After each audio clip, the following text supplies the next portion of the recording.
Selamat pagi, salam Bapak Ibu Saudara yang diberkati Tuhan. Bertemu kembali di dalam renungan pagi pada kesempatan pagi yang indah ini. Dan saya akan menyampaikan satu tema, yaitu jangan tertidur. Bapak Ibu Saudara yang diberkati Tuhan, ketika seseorang dalam keadaan tertidur pulas, ia tidak akan tahu apa yang terjadi di sekitarnya. Entah itu ada pencuri, entah itu ada perampok, ada kebakaran, dan lain sebagainya. Dalam keadaan tidur inilah seringkali bahaya datang mengancam. Sama seperti yang disampaikan oleh Tuhan Yesus dalam perumpamaan tersebut, bahwa musuh datang ketika semua orang tertidur.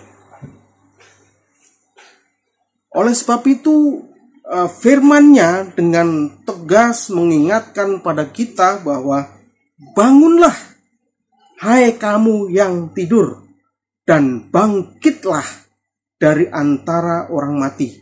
Dan Kristus, ingat, dan Kristus akan bercahaya atasmu.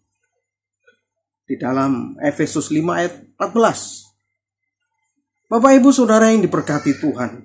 Bahkan di dalam Matius pun di sana dikatakan, di dalam Matius 13 ayat 25. Di sana dikatakan, tetapi pada waktu semua orang tidur, datanglah musuhnya menaburkan benih lalang di antara gandum itu, lalu pergi.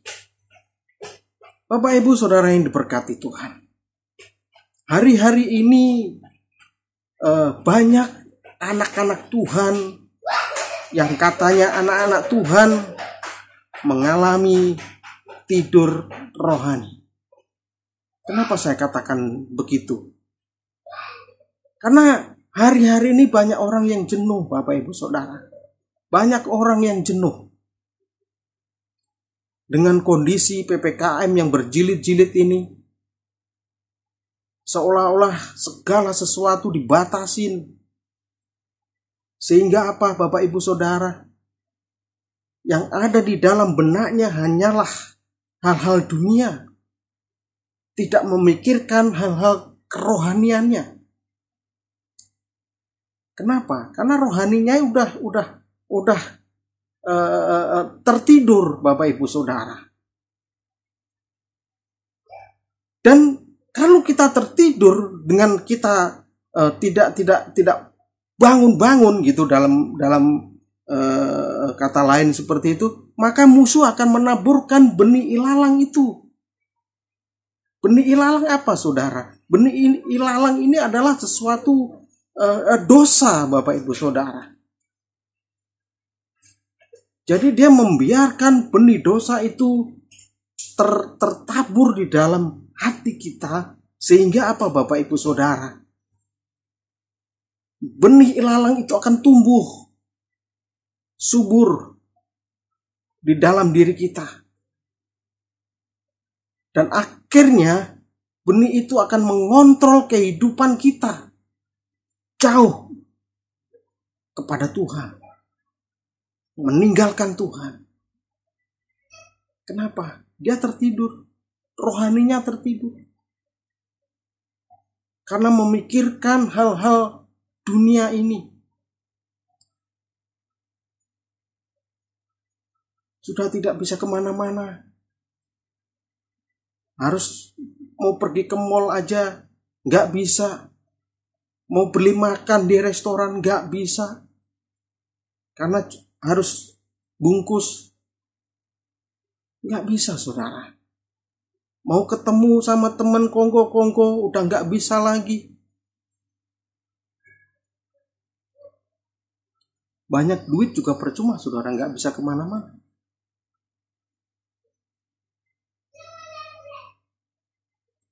Bahkan di dalam 1 Korintus 1 ayat 18 di sana dikatakan bahwa, saya bacakan Bapak Ibu Saudara, pemberitaan akan salib adalah suatu kebodohan bagi mereka yang akan binasa. Suatu kebodohan Bapak Ibu Saudara. Makanya sekarang ini kenapa orang kalau kita ajak sharing akan kebenaran, dia akan selalu mengalihkan pembicaraannya, mengganti topik ke hal-hal dunia. Kenapa? Karena roh kudusnya itu sengaja dibikin tidur gitu loh Bapak Ibu. Dalam kata lain seperti itu. Kerohaniannya itu dibikin tidur. Jadi tidak ada lagi hubungan dia dengan Tuhan. Tidak ada lagi. Yang ada hanyalah menyalahkan keadaan. Menyalahkan situasi kondisi yang sekarang ini. Bapak Ibu Saudara yang diberkati Tuhan. Bahwa di dalam Efesus tadi, Efesus 5:14, bangunlah hai kamu yang tidur, dan bangkitlah dari antara orang mati, dan Kristus akan bercahaya atas kamu. Makanya kita harus bangkit Bapak Ibu Saudara. Jangan biarkan roh kita, kerohanian kita ini tertidur terlalu lama. Saya ngalamin Bapak Ibu Saudara beberapa bulan belakangan inilah, kalau tidak salah. Saya ngalamin pada saat saya tidak bisa lagi rekaman di gereja. Saya harus rekaman di rumah. Dan itu suatu perjuangan buat saya. Dan kalau saya boleh bilang, kalau saya nggak mau, itu alasan yang sangat tepat buat saya. Saya nggak mau lagi bawa renungan.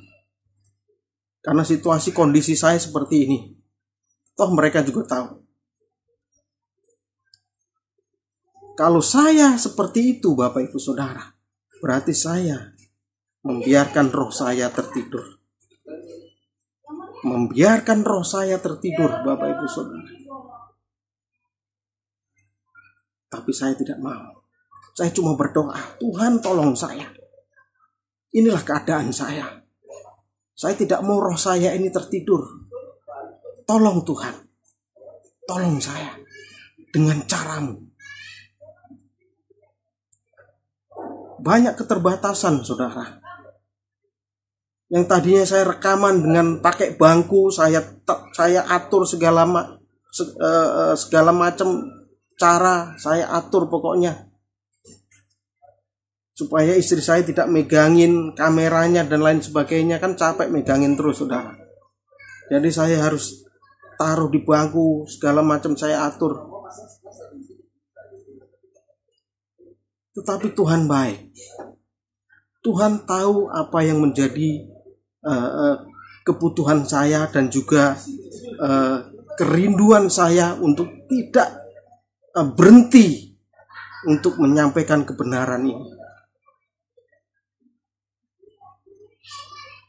Tuhan tahu.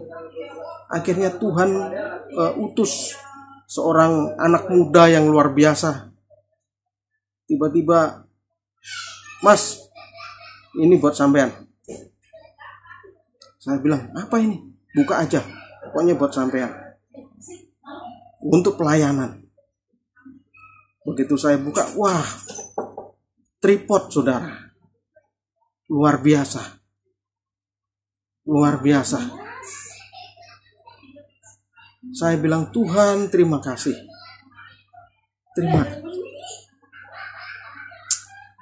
Terima kasih Tuhan. Dan semuanya bisa berjalan dengan baik sampai saat ini.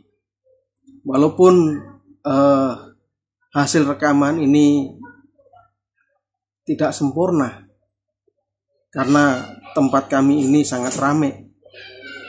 Tetapi biarlah rekaman ini atau renungan ini menjadi berkat buat Bapak Ibu Saudara.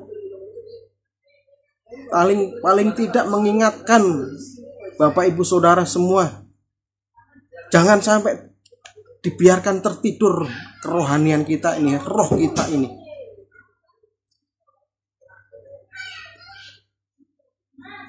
Bahkan Tuhan Yesus sendiri mengingatkan kita bahwa ketika Tuhan Yesus sedang berdoa di Taman Getsemani, Bapak Ibu Saudara,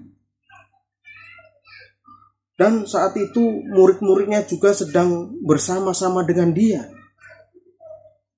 Tuhan Yesus mendapati ketiga muridnya itu sedang tertidur, sehingga dia menegur mereka, "Tidakkah engkau sanggup berjaga-jaga 1 jam saja?" Di dalam Markus 14:37. Bapak Ibu Saudara yang berkati Tuhan, di sini saya menggarisbawahi bahwa berjaga-jaga. Berjaga-jaga, Bapak Ibu Saudara. Kata berjaga-jaga ini bukan sembarangan, Saudara. Kata berjaga-jaga ini berarti kita harus senantiasa waspada, senantiasa eling, senantiasa ingat, senantiasa tidak tertidur, begitulah kira-kira, terjaga gitu.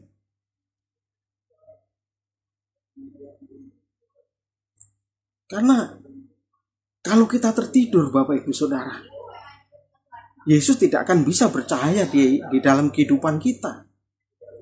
Kita seperti orang mati. Nah, oleh sebab itu Bapak Ibu Saudara, biarlah keadaan, situasi, kondisi saat ini tidak membuat keimanan Bapak Ibu Saudara kendor, kerohanian Bapak Ibu Saudara kendor. Jangan. Tetapi biarlah itu bangun dan berjaga-jaga. Karena apa? Kedatangan Tuhan tidak ada yang tahu, Bapak Ibu Saudara. Seperti pencuri. Pada saat Tuhan datang, nah di situ Bapak Ibu Saudara, iman kita yang kita jaga itu berkenan gak di hadapan Tuhan? Kalau berkenan, berarti iman kepada Tuhan, cinta akan kepada Tuhan. Tetapi kalau tidak berkenan, suam-suam kuku, ya dimuntahkan. Nah, makanya kita harus berjaga-jaga senantiasa. Jangan sampai tidur. Jangan sampai tidur. Jangan biarkan tidur, Bapak Ibu Saudara. Karena orang-orang yang suka tidur tidak akan pernah dipakai Tuhan. Nah, oleh sebab itu pada kesempatan pagi ini, renungan yang singkat ini biarlah menjadi berkat buat kita, menjadi kekuatan buat kita, menjadi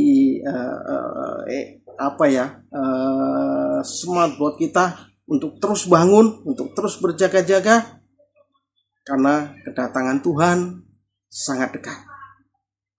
Selamat pagi, Tuhan Yesus memberkati. Mari kita berdoa. Bapa, terima kasih atas semua berkat-Mu, damai sejahtera sukacita-Mu. Dan terima kasih Tuhan, pada kesempatan hari ini, pagi yang indah ini Tuhan, Engkau bekerja dengan luar biasa. Dan firman-Mu pada hari ini mengingatkan kami untuk terus berjaga-jaga dan tidak tidur. Dan biarlah semuanya itu Tuhan bisa kami kerjakan dengan baik. Dan sehingga Engkau boleh percaya di dalam kehidupan kami, dalam kehidupan rumah tangga kami, dalam kehidupan pelayanan kami, ataupun di dalam bermasyarakat. Sehingga kami, kehidupan kami menjadi berkat. Terpujilah nama-Mu Bapa, kekal selamanya. Amin. Selamat pagi, salam sehat, Tuhan Yesus memberkati.